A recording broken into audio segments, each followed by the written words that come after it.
This is Shel C from Paper Rock TO Studio, and today I'm going to share with you a project I did for the Creative Arts Collaboration hashtag event for January. The hashtag is Color of the Year Art, which explains what this is. This is about the Pantone colors of the year, which this year are Rose Quartz and Serenity. To start out with, I wanted to try to match the colors, and so I used the RGB codes off the Pantone site to print them out so that I could see what they look like. And then I was using various paints, starting out with craft paints. This is a Folk Art Cotton Candy and Baby Pink for the Rose Quartz, sorry. And then I had Blue Bonnet for the Serenity. And so I was just mixing them in my palette and trying to get a color match to what I had printed.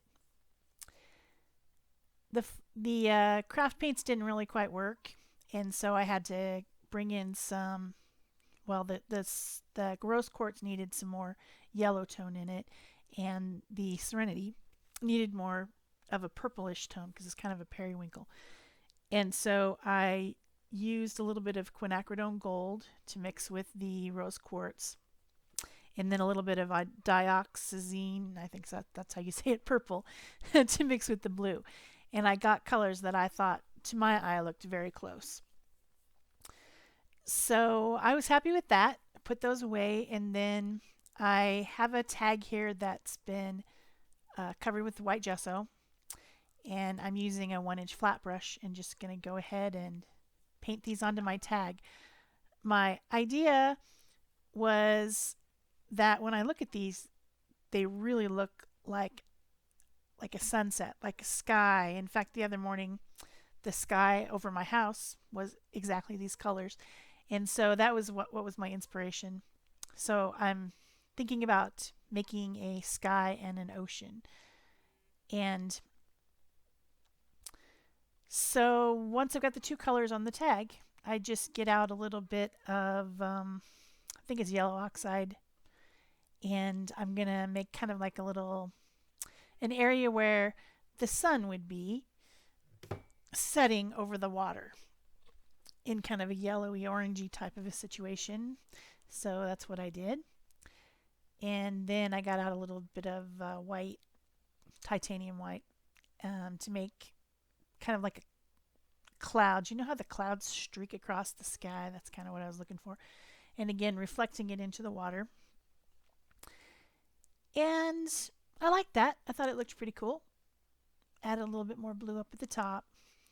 And then I have a stamp that I'm going to use. It's from Stampin' Up. I don't know if it's available anymore. I don't even know what set it's from, but it's a lady and she's relaxing in a boat, kind of soaking her feet in the water in like a calm sea area. So that's what I stamped on there with archival ink, because archival ink's not water reactive, so it'll stay there once I've put it there. Then I've got some Neo Color 2 water soluble crayons, and I'm coloring in the image, just using different colors. You know how that goes, just this and that colors. I wanted to make this video really short because I know you have a lot of things you want to see from the Creative Arts collaboration videos today. So that's the reason that I used a stamp instead of drawing, because drawing would have added another 15-20 minutes to the video. It's really just about the colors. It's all about the colors today. You'll be seeing these colors everywhere.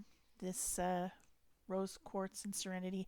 I'm not sure how Pantone got all that power, but I tell you what, it'll be coming in clothing and housewares and dishes, and those will be the colors you'll see all year. Everybody will be designing with it. So that's just how it goes. So now I'm activating all the crayons using a little bit of white acrylic paint to blend so that they become more permanent and less water reactive on my paper. And I'm using a water barrel brush. It has water in the barrel of it to do that.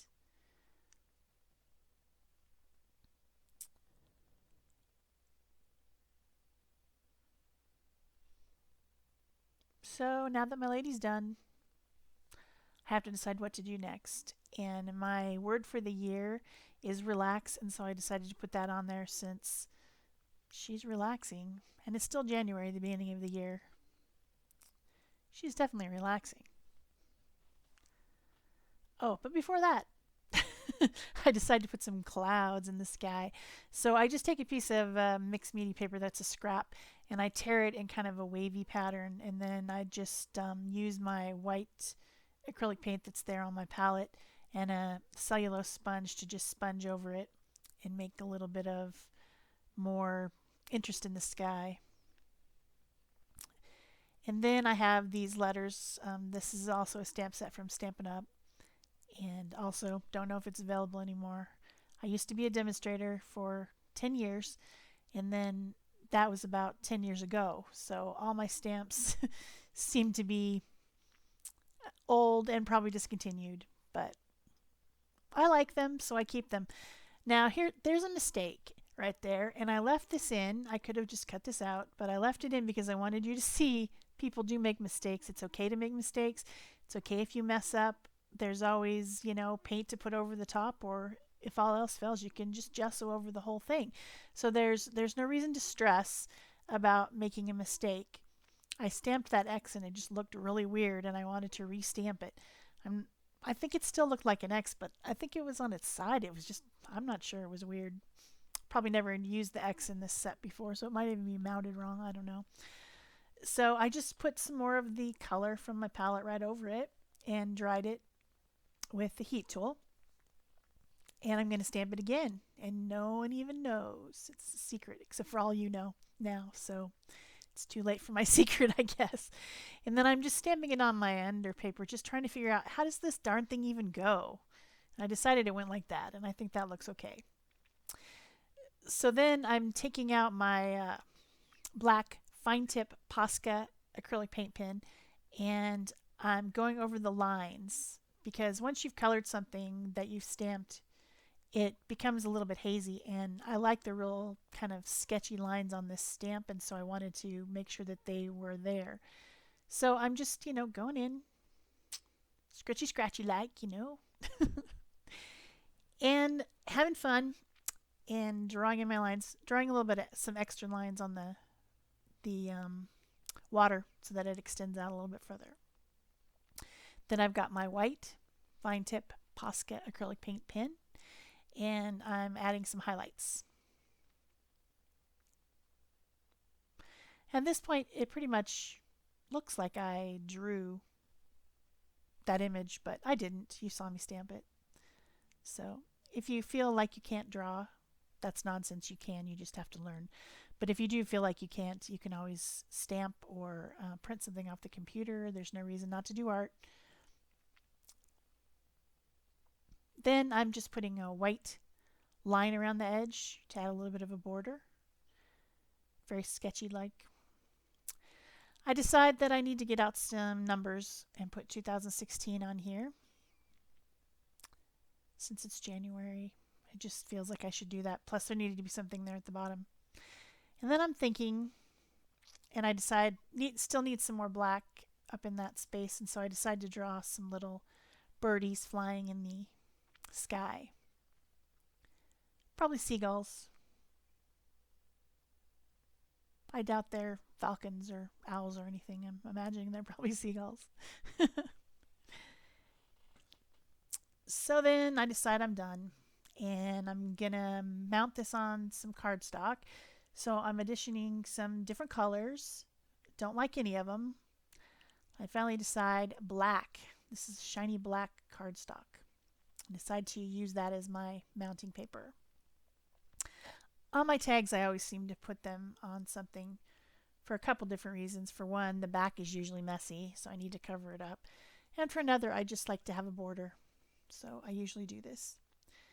And then I punch out the hole, and I get some ribbons and put some ribbons in the little hole, of course. Where else would you put ribbons? And then that's some gold cord as well. And that's my project for today.